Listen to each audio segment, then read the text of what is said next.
લગ્ન નોંધણીને લઈ રાજ્ય સરકાર ટૂંક સમયમાં એક મોટો નિર્ણય લેવા જઈ રહી છે, જે મુજબ હવે ભાગેડુ લગ્નની નોંધણી પહેલા યુવક અને યુવતીના માતા-પિતાની મંજૂરી લેવી ફરજિયાત છે।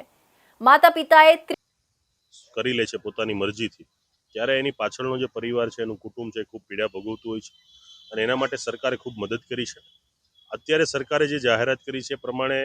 નીચેના લેવલે જે કોઈ પણ વર્ગ 3ના અધિકારીઓ કે વર્ગ નીચેના જે અધિકારીઓ છે કે જે પોતાની લેવલે તલાટી કક્ષાના અધિકારીઓ જે નોંધણી કરી અને પ્રમાણપત્ર આપતા હતા, એના બદલે સરકારે હવે આ બાબતે ગંભીરતા દાખવી છે અને આ રીતે દીકરીઓનું રક્ષણ કરવા માટે સરકારે આગળ વધી અને રજિસ્ટ્રેશનમાં ફેરફાર કર્યો છે કે હવે ક્લાસ 2 થી ઉપરના અધિકારીઓ જ્યારે મંજૂરી આપશે અને એને માતા પિતાને 30 દિવસની નોટિસ આપવામાં આવશે કે માતા પિતાને આ બાબતે જે કંઈ પણ કહેવું હોય એ નોટિસ મળે તો એના બાબતે માતા પિતા દીકરી વતી અથવા કોઈ પણ એના સંબંધીઓ એના દીકરી વતી કહી શકશે। તો એ વસ્તુ રેકર્ડ પર લેવામાં આવશે અને ત્યારબાદ ખરાઈ કર્યા પછી રજિસ્ટ્રેશન થશે।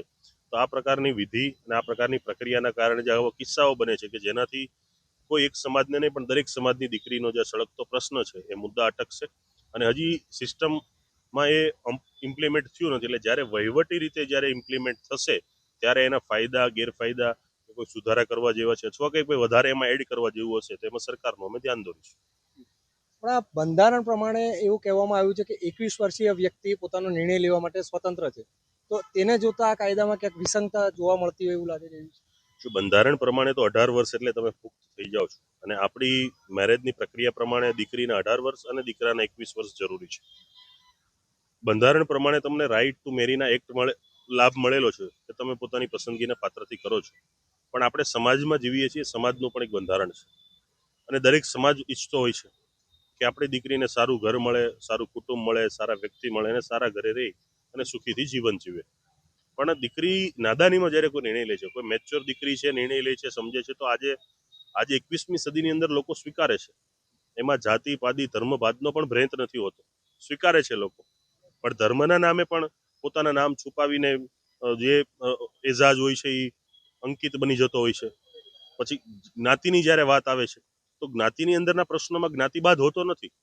પરિવારની ઈચ્છા છે, સમોવડું પરિવાર છે બંને, તો પરિવાર એક્સેપ્ટ કરે છે, પણ જ્યારે પરિવારને જે પ્રકારની ઈચ્છાઓ હોય અથવા પરિવાર જે પ્રકારનું પાત્ર ઈચ્છતું હોય અને પરિવાર જે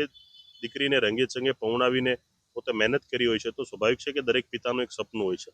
આ સપના ઉપર જ્યારે કોઈ પાણી ફરે છે ત્યારે પ્રશ્ન ઊભા થાય છે। બાકી આજે 21મી સદી છે, ટેકનોલોજીનો સમય છે, દરેક પોતાની સ્વતંત્ર વિચારધારા પણ છે, બંધારણે પણ એને લાભ આપેલો છે, પરંતુ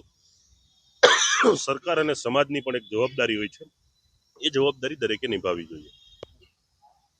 એક સમાજ અગ્રણી તરીકે આ નિર્ણયને લઈને સરકારના નિર્ણયને લઈને તમારું શું કહેવું છે? પહેલા તો સરકારને ખૂબ ખૂબ અભિનંદન આપું છું કે આવો સારો નિર્ણય લઈને દરેક સમાજ 18 વર્ણને એક સારી રાહ ચીંધી છે કે એક બહુ મોટું કામ કર્યું છે સરકારે। તો સરકારને હું ખૂબ અભિનંદન આપું છું કે આવું સારું કામ કર્યું અને આગામી સમયની અંદર જ્યારે આ કાયદો લાગુ પડશે ત્યારે ખબર પડશે કે ખરેખર સમાજની અંદર સરકાર પ્રેમભાવ દાખવી રહી છે।